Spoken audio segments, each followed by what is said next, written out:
Hello students. So today we will continue lesson 5 forms and frames. So in the last class we have studied about the form and the working of the forms and also about the attributes, action and method. So today we will study about the input elements.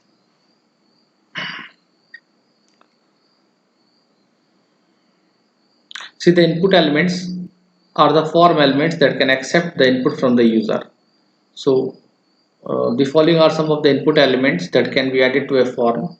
These are called the form controls. So the input elements are called the form controls also. So what are all that input elements that accept the input from the user? One is the text box. So in the text box you can take the user name as the input. In the checkbox also you can take the user input, their choices by giving the options in front of the checkboxes. Radio button, in front of the radio button also we give the choices options. Here the password box, so we can take the input as a password. So besides the above mentioned controls, we can have other elements also on our form, which are buttons. We can create select submit buttons, drop down list, that is the pull down menu. As you can see here, this is the drop down list. When I click on this is the drop down list for the magnification. Third is the combo box, and the fourth is the text area for multiple line text input. If you for taking the input as the address, so address contains more than one line. So if you want the input from the user more than one line, that is the multiple line, so we create text area on the form. Okay, now this input tag is a container tag. All the input tag, so this input tag is a container tag and define the types of input elements: syntax, input, open, input, close.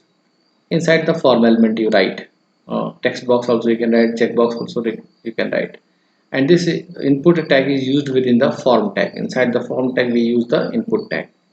Now see the attributes related to the input tag. So input tag is used to create the form input elements. The attributes which can be associated with this tag are the type attribute,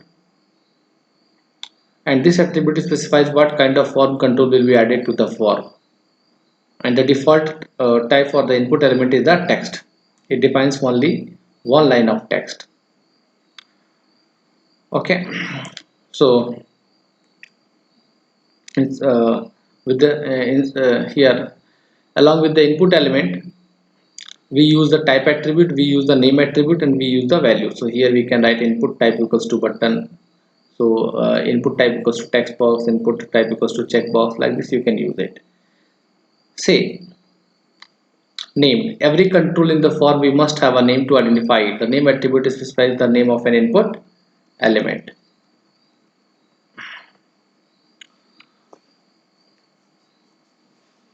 Now value, it specifies the initial value for the element.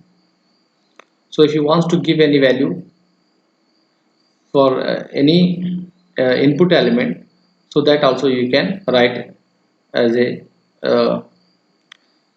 value for the attribute. Now size, it specifies the width of the input field. So what width you wants to give, 10 pixel, 20 pixel, 30 pixel, that also we give as the value in the size attribute. Max length, it specifies the maximum number of characters for the input field. That if suppose max length you have given 50, so more than 50 characters you cannot enter in that text box.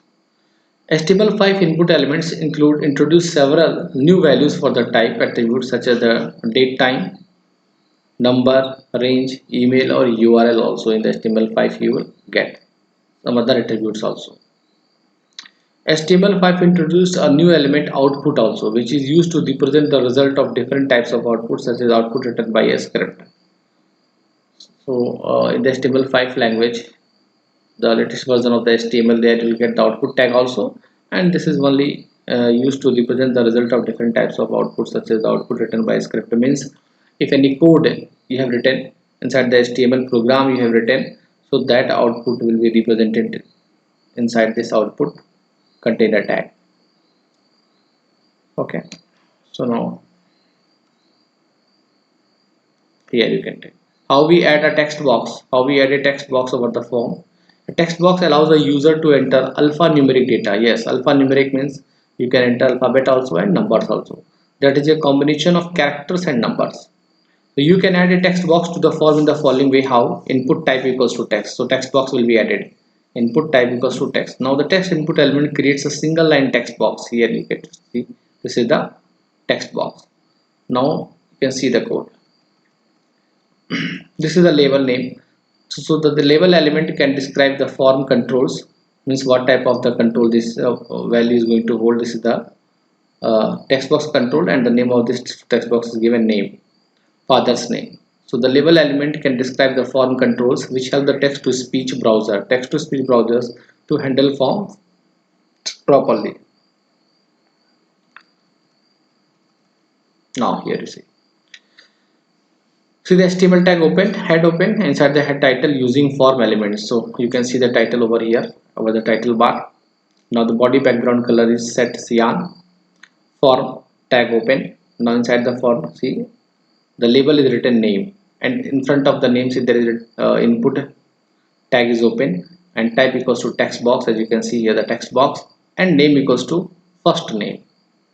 Here it is identified as the first name, so name is also given here, first name, and size is equals to given 30, so not more than 30 characters can be written, and the max length is 10, so maximum length is given 10, and the value is what? Empty. See, value is empty.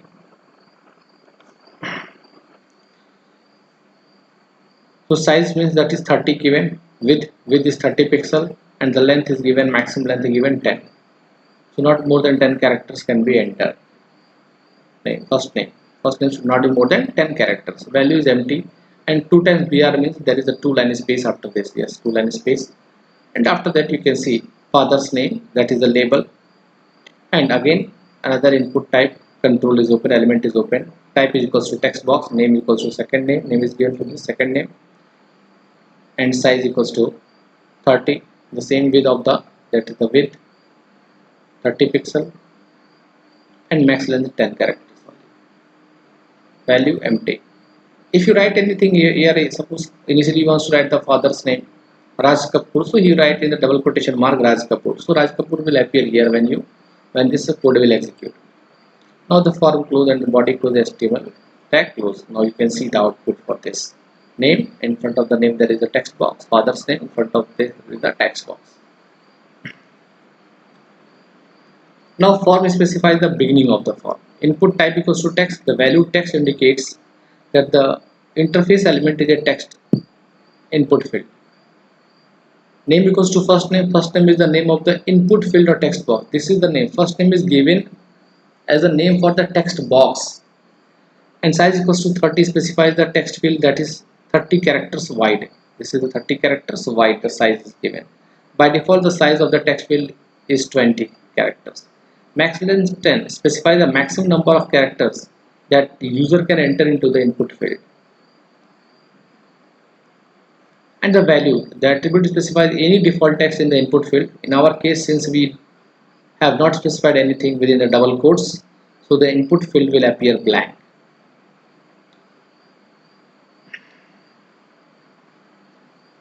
The field set elements is used to group the different form controls. The field set element can contain an optional legend element to describe the different groups. So this field set elements is used to group the different form controls. If you can create a group of the form controls like text and checkbox and radio button, like this all you can make a field set. The field set element can contain any optional legend element to describe the different groups. So you can use the optional elements, that is the legend element also, you can use it in the field set. Adding a checkbox. How you add a checkbox? On the form, a checkbox is like a toggle switch which helps the user to select or deselect. So one time you click on the checkbox, it will be selected. Second time if you click on it, it will be deselected. One or more items. As so, you can select more than one item in the checkbox control. But in the radio button, only one item can be selected. If you select another item, so first one will be deselected. As with the other name of form or controls, you have to type your label next to the checkbox. Yes, here the label should be after the checkbox. See, input type equals to checkbox, name equals to hobby. Name you have given for the checkbox is hobby, and the value you written reading. So on this checkbox you'll find the value reading and checked. So it will be checked. Now see,